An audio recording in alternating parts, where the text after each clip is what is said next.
Okay, so we are now cleaning the S-can windows, optical path windows, and really all that you need to do is get 2 clean Q-tips and dip them in ethanol, and then you're going to just kind of gently apply that ethanol soaked Q-tip to the actual window, the tiny little, by window I also mean like this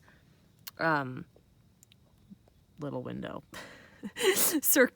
Glass circle basically, so that like one side of the light emits out and the other it reads that transmitted light. So we want both sides to be really nice and clean.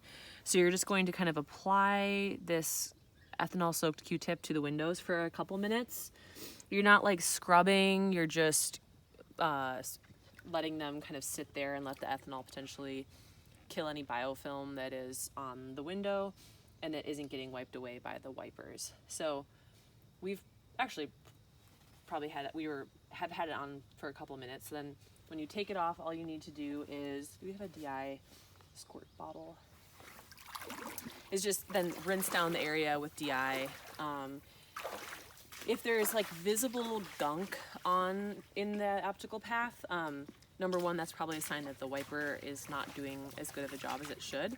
But you can also just wet down a Kim wipe and with DI and just kind of like floss it through the optical path very gently, because you don't want to scratch, move around any sediment onto the optical windows that would scratch anything. But you can kind of do if it's really looking gunky in there, I recommend like a pre-cleaning step where you just get a Kim wipe wet with DI, gently clean away any dirt, and then kind of end by cleaning the windows with the ethanol and then doing a nice rinse so that's all rinsed away.